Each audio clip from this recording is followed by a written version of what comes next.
We did a pilot program this year with a school for filmmakers and musicians and artists. There's so much creativity in Haiti, and we did a pilot project where we basically spending a total of 6 months, training these artists and kind of saying, like, you need to own your art, right? And this is your capital, and you can create an actual business from it. And you don't have to leave Haiti, right, to be a successful artist. You can do that here. So.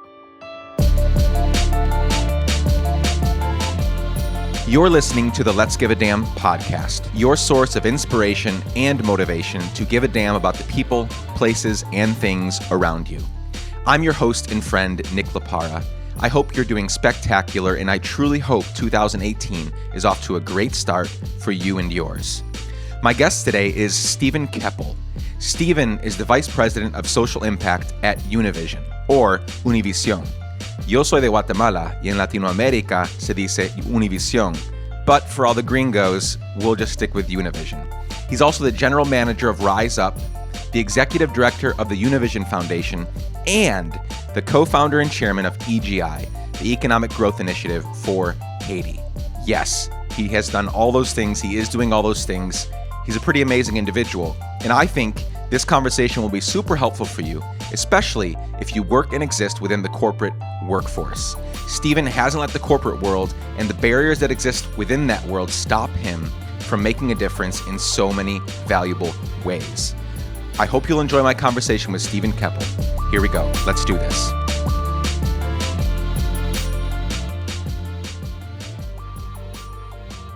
Hello, everyone. Welcome back to the podcast. My guest today is Mr. Stephen Keppel. So excited to have Stephen here. Stephen, thanks for joining me. Nick, it's great to be with you. Awesome. So I'm so excited about our talk today. Let's get right into it. Let's give some context real quickly before we get into your story. I want to learn more about where you came from, how things have happened in your life leading up to this point. Give people some context. What's your title? What's the reason that we actually started talking? What's your title at your work that will, then get us into the rest of our conversation? Sure. I'm the Vice President of Social Impact at Univision, the big media company, Hispanic media company.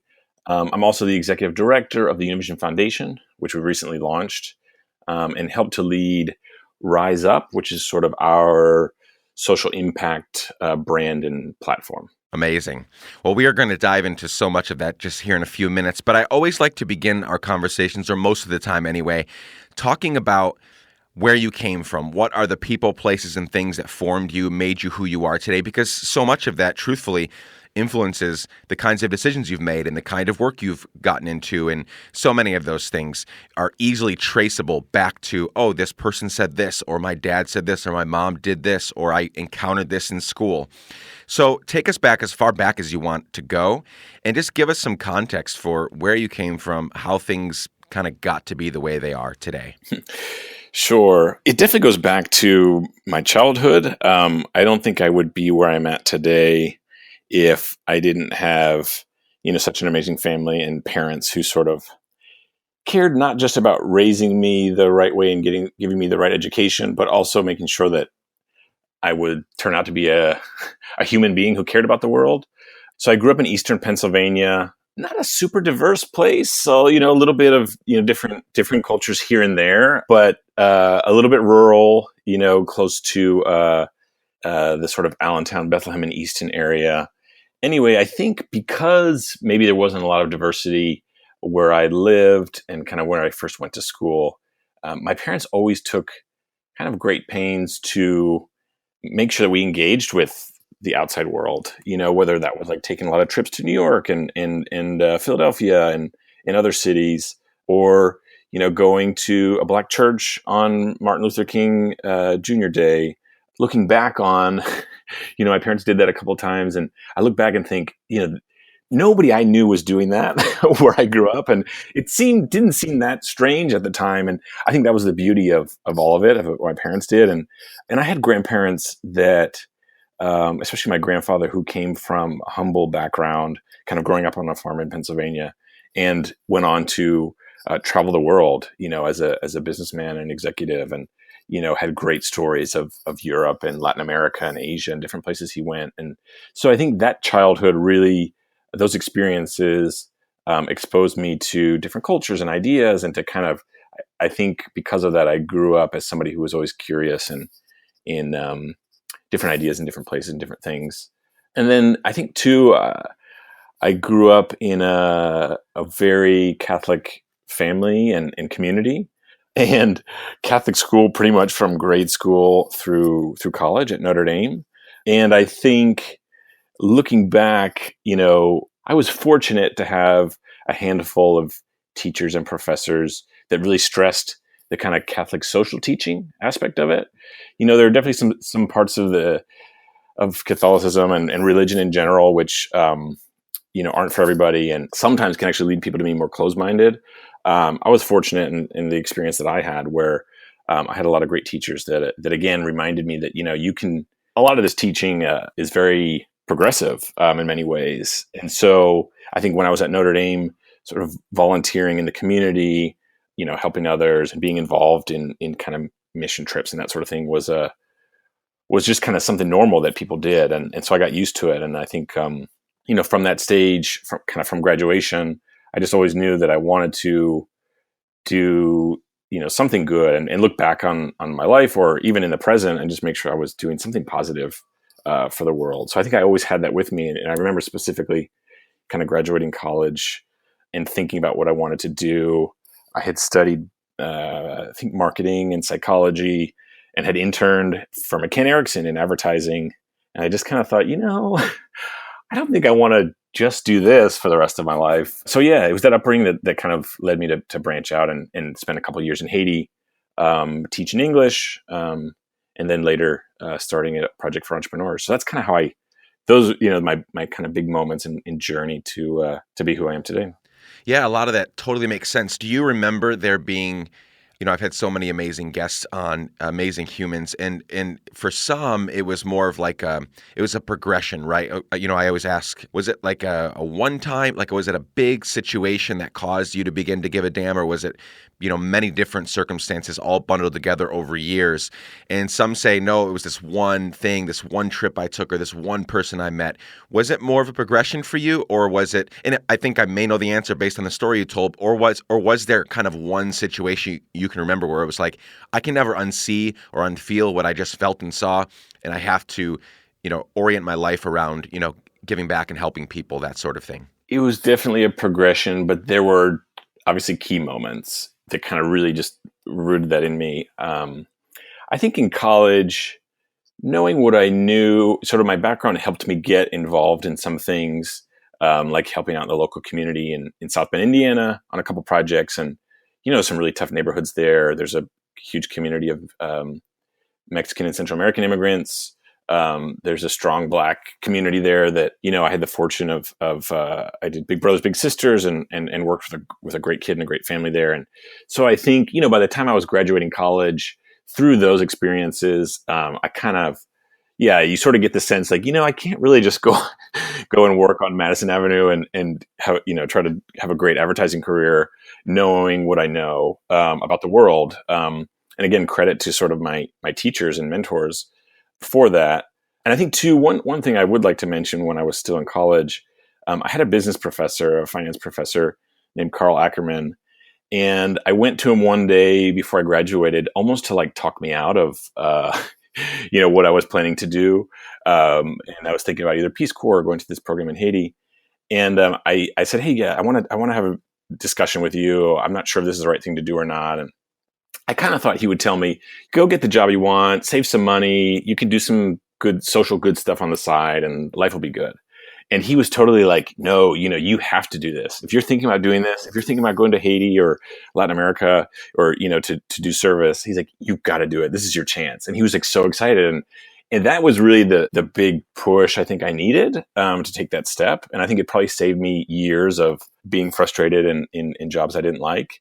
So that was a big one. And then while I was in Haiti, Haiti's a beautiful country, obviously a lot of challenges. And when you live in that, it does change you, and I think it hit me when I started to meet, young Haitians that were younger than me or my age that in many ways were smarter than I was. They spoke 3 or 4 languages.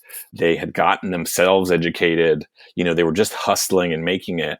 But I was the one who had all the advantages, and I could go home if there was a crisis or something. And that really stuck with me and kind of humbled me in a way. And it was like, you know what? Your position in the world is because of, just a few factors, kind of where you were born, the fact that you had two parents, the fact that you got an education, and it's less about your own kind of intelligence or creativity or anything.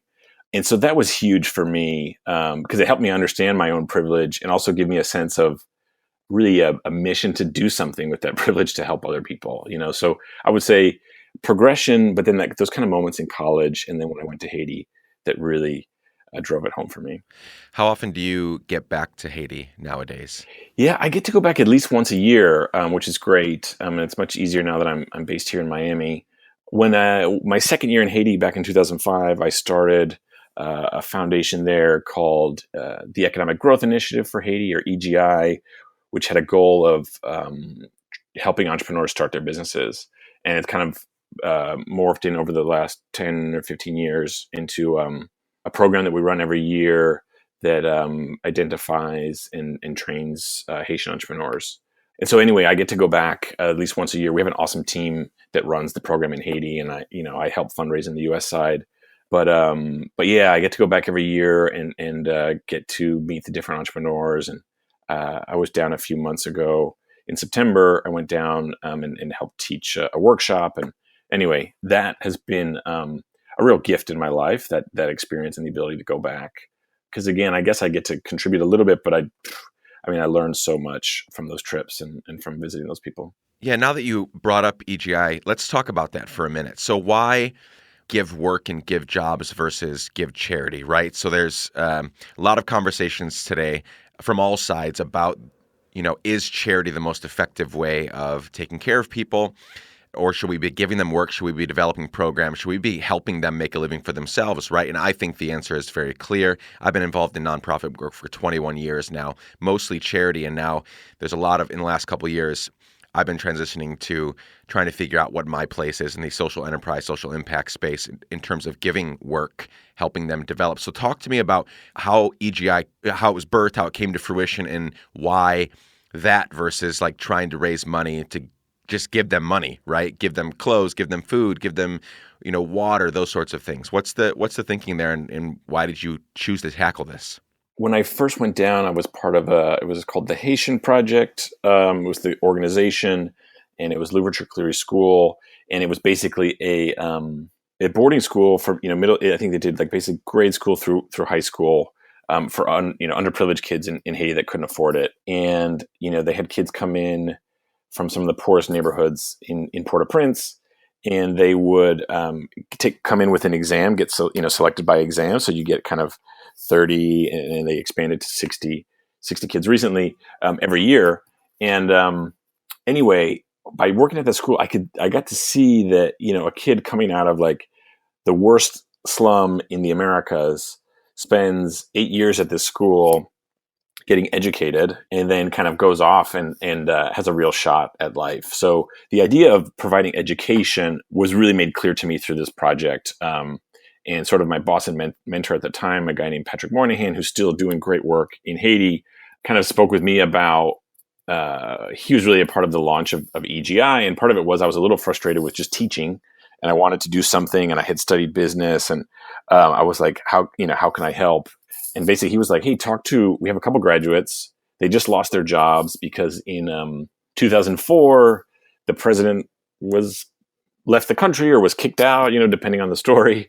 And there was a lot of turmoil. And anyway, the economy shut down, and it made clear to me too, like no matter how much aid you can throw at a situation, when things get really bad, the aid goes out, right? The aid workers leave for a little bit, then they come back and try to rebuild. And I think there's nothing wrong with that, especially after disasters and stuff. Like you really need that immediate support, but it can go on forever.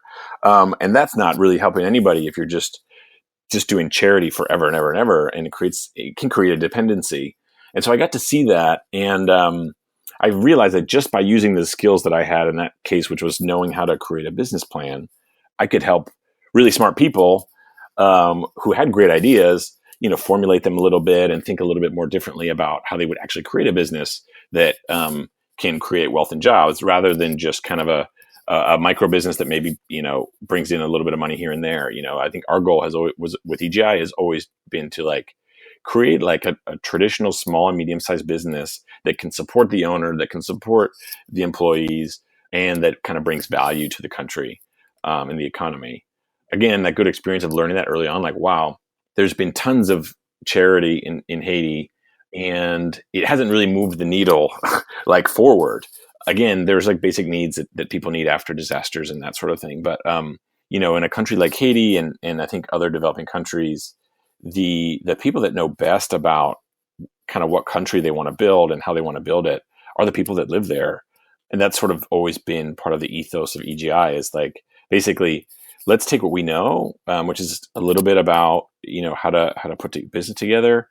We fundraise in the U.S. We have a really modest budget, and then we pour that all into programs for entrepreneurs and getting entrepreneurs connections and investment. Haiti keeps coming up on my radar. I need to go. I've spent time or lived in 30 countries or so, but I haven't been to Haiti yet. Interviewed Rainn Wilson on my podcast. He and his wife are deeply involved in the education and arts for girls in Haiti, Lide Haiti. And then just the other week, I had Heidi Lindgren and Julie Colombino and their company, Dume, which employs dozens of Haitians there making, amazing bags and sandals and whatever. So I keep getting pointers back to Haiti, so I'll need to make it on one of these trips. Let me know when you go next time. Maybe we can. We'll go to Port-au-Prince. We'll go to Jacmel, where we did a pilot program this year with a school for filmmakers and musicians and artists, and trying to there's so much creativity in Haiti, and we did a pilot project where we basically spending a period, I think a total of 6 months, training these artists and kind of saying like you need to own your art, right? And this is your capital.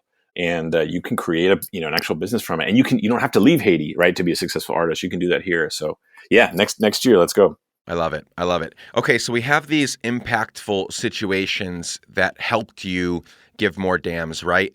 But take us from that moment to what's between there and you becoming VP of Social Impact at Univision or Univision. Give us that part of the journey. Sure. So after just a little more than 2 years in Haiti, it did get a little bit, dangerous security-wise. There was a period when, for the first time, they kind of started kidnapping foreigners and stuff, and a lot of people were like, "You need to leave." A lot of my family was like, "You need to come home," and I wanted to stick it out, but it wasn't a great situation for me or the project that I was in at the time.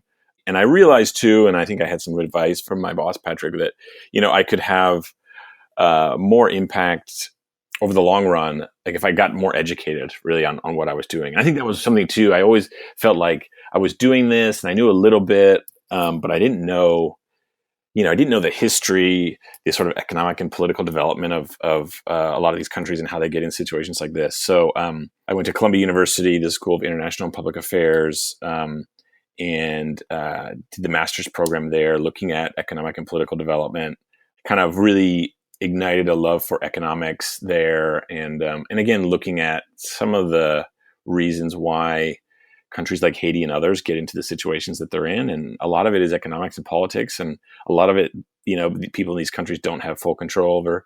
So that was really impactful for me. I spent a summer working in Bogota, Colombia, on kind of analyzing projects that the government was doing to try to reintegrate communities that had been previously occupied by the FARC rebels or paramilitaries, and super interesting. Really great experience, made a number of contacts. Also met my future wife there, which was a big part of my story. Refined my Spanish and learned to kind of become fluent-ish in Spanish. And then from that, I graduated, ended up getting married. My wife was doing a graduate program in London. So I moved to London, and I had always had an interest in sort of writing and media, and obviously had spent 2 years studying economics and spent time in Latin America and the Caribbean. And I applied for a job with The Economist at the Economist Intelligence Unit, and I ended up getting it. So I started working there as an editor and an economist, and later doing some writing for them. And again, I focused on countries like Haiti and Colombia and Bolivia and really interesting places, and got to go to some really cool places there and really expand my knowledge of the region and how things work. But I do think after a while, I got a little bit. I enjoyed what I was doing. I enjoyed writing. I enjoyed the media aspect. I realized I was basically writing. All my work was helping rich people make decisions about where their investments were going. And I love the Economist magazine, and I love the people there, and they do great work. But for me, that wasn't enough. It was kind of like, all right. And I had still been supporting the project in Haiti. It was ongoing and being run by people in Haiti. But I wanted to find a way to bring together my passions for, social good and social impact, and, media and writing and that sort of thing. So I was fortunate. One of the people that I had worked kind of connected with while I was at The Economist was Isaac Lee, a Colombian journalist and entrepreneur who had just become the president of Univision News. And he invited me to sort of join his team. And he knew my story, and he really sold me on the social role that Univision has, and kind of like, pitched me with this idea to come in and work with the news team, a great award-winning news team, and originally to help them talk a little bit more or a little bit more fluently about the economy and what had happened with the economic crisis. This was back in 2011, so it just kind of still emerging from the housing crisis, and tons of Hispanics lost their homes and all this sort of thing. So that was kind of my pitch, and I was like, I love it. It's media. It's expanding what I was doing in media, which I really love, and I think there's such a huge role for media in the social impact space, and with a goal of like really serving the community. So I worked in Univision News, and we created some content around personal finance and financial empowerment, which led to creation of a campaign. One of the things I learned was like, you can get people with a 2-minute segment that's really important, but in order to retain that information, you need to hear it from all sides, and it need to be kind of sustained over time. So we created a campaign with zero budget, but with like public service announcements, and we did some radio and pulled a lot of favors. And, I think I even did some voiceovers for stuff myself, but the people I worked with at Univision really embraced it. And that type of work has been part of the company's DNA forever.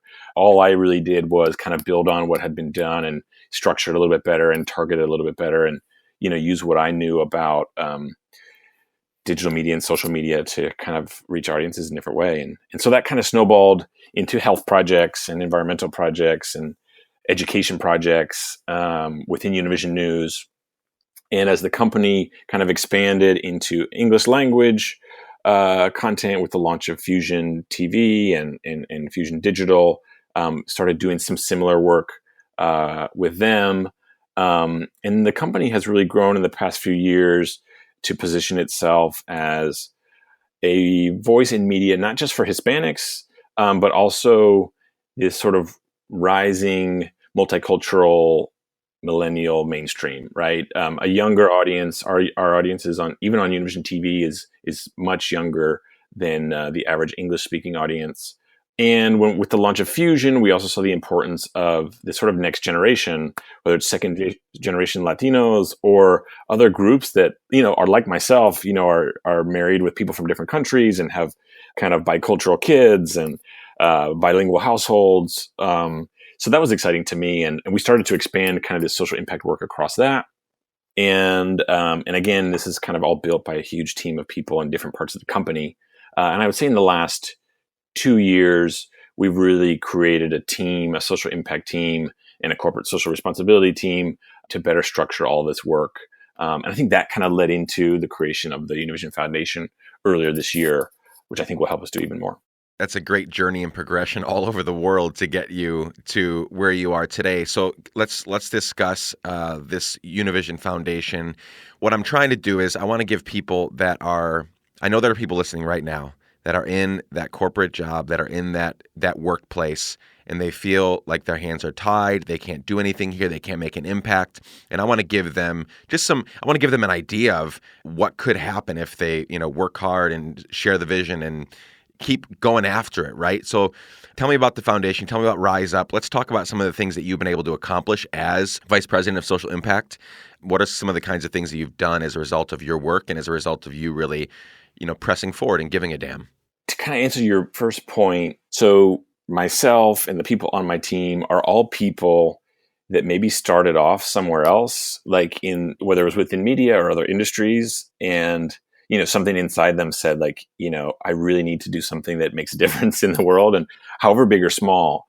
And I think in some ways we just kind of came together, like from different divisions, from different industries, from different media companies, and it doesn't happen overnight. It's not like I showed up at Univision or people on my team kind of show up and they say, I've been a marketer for 15 years and I want to do social impact. It starts with smaller steps with people that have done, have found what their kind of their place in their role in the social impact world is, right? Or their role in sort of doing good and what they know, and kind of building off of that.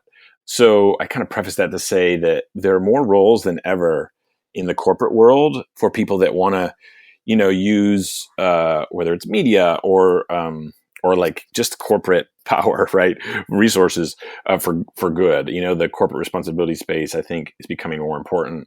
The way companies treat their customers and their communities, I think, is more important than ever. So, and a lot of that stuff is started by people that are inside those companies, and they say, we need to do this differently. And then they do something about it, right? They start maybe a small internal group first, and it kind of grows into a bigger initiative. But then they have a track record of saying like, well, I did this, I've worked here. And then they can kind of fill those roles that are coming up or create their own roles. I think in many ways, my role and this team was created by kind of sheer will of people saying, of kind of doing the work and showing its success and saying like, we need to structure this better. And then great people in our management saying like, yes, this is important. It didn't really exist before, but now we see it. Like, let's figure out how to structure it. So that leads a little bit into the Univision Foundation. We had been working, first with Univision News and then with Fusion and Fusion Media Group and with Univision more broadly, with foundation partners like the Gates Foundation, like the Ford Foundation, like the California Endowment, to fund content projects, journalism projects, and campaigns. And one of the things we found, was that it's not super easy for a foundation to kind of give a grant to a for-profit media company, even though, our goals were just for, hey, we want to find ways to amplify what we're doing and increase the impact that this is having in our audience. And because Univision audience is so specific on a group of people that is hungry for information, it worked. But one of the reasons for the foundation was to kind of facilitate that process even further, and also to work with other foundations to fund and support journalism, independent journalism projects that I think is more important than ever. So the foundation will be able to receive funds from funders to support journalism projects on Univision or Fusion or other groups that other nonprofit groups that we see or other groups that we want to support. So that's a big part of it, kind of content and campaigns and independent journalism, and creating a vehicle to help fund more of that. The second piece is, just to better structure Univision's own corporate philanthropy and giving. So that will be a piece of it. And then the third, and this really came up in the past year, was thinking about how we respond as a media company to natural disasters and special events, things that happen. We dealt with Harvey, which, hit Texas and tons of our audience there. Irma, my family and I, we had to evacuate. There were millions of people in Florida that were impacted by Irma.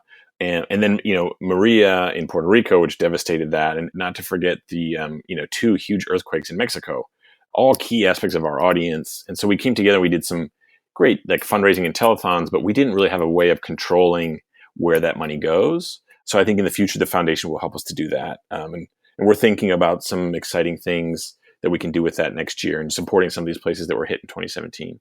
So those are 3 areas really on the foundation. And then just quickly on Rise Up. Rise Up was started out as an event that Fusion TV did around the time that it launched, with a goal of bringing together young activists from around the world. And it was in the aftermath of the Occupy movement, and with a goal of like getting people to talk about, real solutions and what's the next step. Successful event. Internally, people really identified with the concept, and it really fit with Fusion's DNA. So the idea, kind of evolved from that to like, let's, create a platform and build out this brand. And really just kind of, as we go along, we'll figure it out more. So a lot of our projects that my social impact team works on use the Rise Up kind of brand. We have a youth media training program called Rise Up Be Heard. It's based in California. We did a Rise Up Comedy for Change event with The Onion during their comedy festival in Chicago, which looked at the role of comedy and satire and social change. In 2016, we did a big concert in the fall called Rise Up as One, which is really about cultural unity and bringing people together from the Mexican side of the border and the US side of the border and non-Latino performers and artists, and kind of getting people together and really just as a celebration of unity. So Rise Up, again, is kind of like a platform and a brand that we use on both Fusion Media Group, but also Univision to kind of engage our audience around social impact, social justice, and taking action. That's all incredible. I'm thinking of like everything, the Rise Up, your social impact work, EGI. So I want to get a 1 or 2 sentence take from you real quickly on why do you do it? You know, you've talked at length about why you're doing it and kind of the experiences, but you're kind of, and who knows what's going to happen in the future, but right now you're spending a lot of your time and energy and mental space and emotional space on making sure that people get heard and that problems are seen and let's address how we can see change in them and so on and so forth. So why do you give a damn in these ways? Like, what's driving you when you get up in the morning? What's really pushing you to do it? Personally, for me, it goes back, to what I said earlier about my upbringing and realizing all the privilege that I have, right? And all the things that I've been given. And, traveling all these different places around the world, it's become clearer to me that, like, again, I'm in that top, 1% or 5% that's born in the right place, Right. that Yep. gets all, it gets all this, the cards were stacked, in my favor. And then you see, I think with the advent of social media in the last decade, and you're seeing it in 2017, just all of the inequities and disparities that are out there, and you're seeing it every day, and so part of what gets me up in the morning is knowing that our work is working at kind of sort of closing the gaps of those disparities, right? And making things better. And I think, I can sleep at night because I know that, things are challenging right now and I want a better world for my children. But I know that every day, I get to work at an amazing place like this, and I get to go to Haiti and hang out with some amazing people with a goal of like, closing those gaps, giving people opportunities, similar opportunities that I have, right? And giving them a voice. I think as a media company, that's one of the things that we can do, right? We can't donate tons of money to a charity or cause necessarily. We're not an aid organization. We're not a development organization, but we have a huge platform, and we can give people and issues voices. And I think this year more than ever, that's needed. And so, like, I'm so fortunate that I'm in this role and I have the chance to do that. And so, like, I get up every day and I think about the projects that we've got going and the projects we're working on and coming up, and they all have a goal of like, how can we empower people? How can we inspire people to make change? How can we use either the benefits that I have or the benefits of a media company like Univision? Univision is a classic immigrant story, like started by and built by some amazing people in this country, full stop, but also immigrants, right? And they came and built this conglomerate. And so I think everybody here knows that we as a company have a responsibility to our audience to help lift them up as well. For those listening that want to, whether they've just found the show or they've been listening for a while, but they want to begin giving more damns than they did yesterday, right? That's the goal of this show, is to get people just continuing to care, continuing to love people, serve people, figure out ways. What advice, based on your experiences, based on your work as Vice President of Social Impact, based on your work with EGI, just your whole life, if you could give 2 or 3 pieces of advice, 2 or 3 like action steps for people today that are listening, what kind of comes to mind for you? I would say first, start where you're at, right? Start with what you know, start with your community. If you want to do something. I didn't overnight just say, hey, I want to go to Haiti, or like, I'm going to travel around the world. I had spent, a few years in college, working with the community or like taking courses about poverty, and that was there. And then that kind of, from doing what was there, it kind of gets you to the next level of like, oh, wow, my volunteer experience in my community, or this course I took, really sets me up for the next step, which maybe is bigger. So I think that's the key thing for people. And I have people too that say, how do I do what you do? Like, you have a great job. And I do. I love I have an amazing job. But it wasn't like I just walked into it and somebody was like, oh, here it is. And with everybody on our team, it's the same. You know, we had to take those small steps earlier, and also to have the courage to say, maybe I'll do something, or I'll focus on something in my career that's might not be the most lucrative, at least at this point, but I care about it. And, I can look myself in the mirror at night and I can sleep well and all these sort of things. And they went for it. And then you get to work with it every day. But that's my main advice to people is like, start where you're at, and you can start small and just build from there. Yeah. Fantastic advice. As we begin to wrap up, I've got one bigger question kind of coming here as we kind of sum everything up. But I wanted to ask, I should have asked a long time ago, but I still am curious. Is your Catholic faith still a big part of what you do? Or what have you kind of learned, coming out of that? Maybe you've left some of it and kept some of it, or what's kind of your situation there with in terms of faith? Like, how is that playing a part in what you're doing and who you are? Yeah, that's a great question.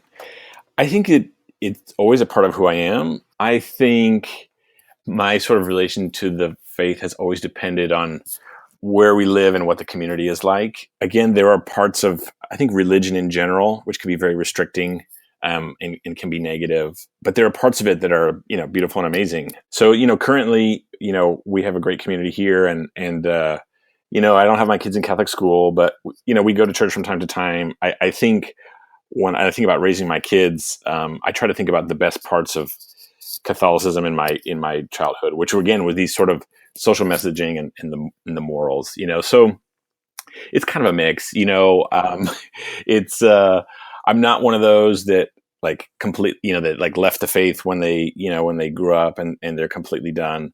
But my wife and I are also very cognizant of some of the limitations of traditional religion, and again, I think unfortunately around the world people have turned religion into something that can be a negative force. So I think the way that I think about it is there are definitely things that as part of the Catholic faith that we participate in. And then there are other things, that we think about, and I think we focus a lot. I focus a lot too on like ideas of gratitude, being present in the world. I think you can find grace in that, and whether that's, God or the universe or Allah or whoever, I think that's up for people, and it's all an interpretation. I think the beauty, the good parts of religion and Catholicism is the community aspect. And that's something I keep with me all the time. And sort of, you got this global family of people participating in this faith, at all levels, some super committed, some not so, but you've got, it feels like a family, right? Yeah. That's when, faith is at its best, right? When it's just people, human beings, getting together and connecting and sharing and helping other people, so yeah, it's not always clear cut, I guess. Sure. Totally. It's a journey, man. It's a journey. You're right. So I've got this last question that I always ask. Every guest gets this question right at the end. I'm going to frame the question. Someday you're going to die. That's not a secret. All of us will die. The hypothetical part of this question is, for some reason, when you die, hopefully it's many, many years from now after, a successful career in life of helping people, for some odd reason, they chose me to give your eulogy. So I'm standing there in front of all these entrepreneurs you've helped develop in Haiti, all of these people you've helped through your work, your kids, your wife, just this huge, huge crowd of people that you've helped over your lifetime. And again, for some reason, they've chosen me to give your eulogy. What do you hope that I will communicate in front of all the people that love you the most? What do you hope that I'll communicate about your life and legacy on that day? That's another tough question there, Nick. But no, I think a good question to ask at the end, because we spent 47 minutes talking about my journey. I think what I would want you to say, or whoever gives my eulogy, that I was a good human being, a citizen of the world who used whatever privilege and gifts that I had received to help others. I think that's key for me. I think another big part for me, with family and community is important to me. So, also being sort of like, hopefully somebody recognized for being a positive contributor to the different communities they lived in, and a force for good. That's what I hope for. I love it, man. That's a great life and legacy to have. And I'm sure if you keep at it, that is what will be said. And I love that you said a citizen of the world. There are things that people, and I'm not trying to do an us versus them right now, but people like you and me that have traveled the world. I've spent a majority of my life outside the U.S. Actually, now I'm 34, so it's not a majority at this point, but still a huge chunk of my life living or spending time in countries all over the world, developed countries, undeveloped countries, in amazing places. And I think it's very key and not something that everybody gets, what you just said, citizen of the world. We're very cliquey, and this is my country, this is my place, these are my people. And the reality is that when one of us suffers, all of us suffer, not just in our country, not just in our community, but in our world. If there is an atrocity, a disaster, anything, a famine, terrible things happening across the world, I have to figure out what my place is in that. I get to figure out what my place is in that. You starting EGI and working with a team of people to help entrepreneurs. Why are you doing that? What happens in Haiti isn't going to directly affect you in Miami or you here in the U.S. But when you have that global mindset, that global worldview, it does affect who you are, and the impact that you're able to have. So I just love that you pointed that out, because I get that, you get that. Yeah, and you're right. And I hope more people get that. I think just younger generations get that. But I think a big thing you mentioned is it's not a zero-sum game, And you're right. Like, if one of us suffers, we all suffer. And I think that's a big part of what I think hopefully people in this country, in the United States, start to remember as we think about like the dreamers and other immigrant communities. And it's like, it might seem like, how does that impact me? I think a lot of people think, we've been having a lot of discussions about dreamers in DACA recently, right? And a lot of people say, well, how does that impact me? And I think it goes back to that idea is like, if one of us suffers, we all suffer, and something like that could seem like it's not related, but we're all so interconnected. We're all so much the same too. I think people don't realize that. But when you travel, the benefit of, being traveled around the world, and I'm sure, Nick, you've seen this, is that we may talk different, we may have different customs, but deep down, we're all the same. We want to be heard, we want to be loved, we want a sense of community, we want opportunity. And I think people can have it if we just, if we get away from the current mindset we're in. Absolutely. Before we go, if people are interested in finding out more about you and also the work that you're doing at Univision, what would you recommend they go look at, whether it's one of your social media platforms or some article or a website, or where would you send people? Yeah, so I would send for people that are interested in Haiti and EGI, you can go to www.egi-haiti.org. EGI Haiti, you can also find it on Facebook and Twitter. I think for Univision, we've got a bunch of great stuff. I'm blanking on the link for our sort of corporate work, but I think if you go to Univision, I'll link it up later. Yeah, they can either Google it or I'll link it up later. I think you can go to univision.org, where our foundation has a lot of information.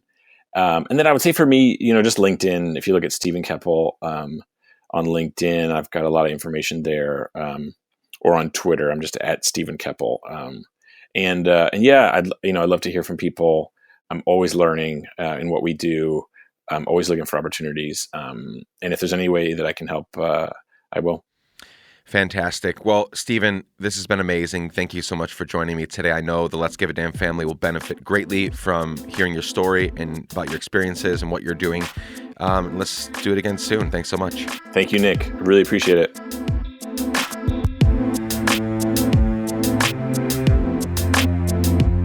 Thanks for joining Stephen and me today. I hope you learned as much as I did from this conversation. If this content is adding value to your life in any way, my one big ask, is that you go to Apple Podcasts right now and leave us a 5-star review. It helps us a ton. It helps us get into the eyes and ears and lives of many more listeners. You can also find show notes and other ways to join in on what we're doing by going to shownotes.letsgiveadamn.com. That's shownotes.letsgiveadamn.com. Last week, I promised to answer some of your questions on the podcast. I'm actually going to do it Facebook Live on the day this podcast comes out, January 16th at 8 p.m. Central Standard Time on my Facebook page. During that Facebook Live, I'll be answering some of the questions you've already asked and that I've already received. Plus, I'll be happy to take any new ones you might have. And I just want to spend time with you, so come join me. And if you're listening to this after 1:16, you'll find the video for that Facebook Live on my Facebook page. That's facebook.com/Nick Lapara. And you'll also find it on my YouTube channel. Just go search Nick Lapara on YouTube. I'm so honored that you choose to spend time with me and my guests every single week. It really, truly does mean the world to me. Not a week goes by where I don't get several notes, texts, emails, direct messages, etc. from you sharing how impactful these stories are for you in your life. So keep them coming and keep giving more dams. I love you all. See you next time.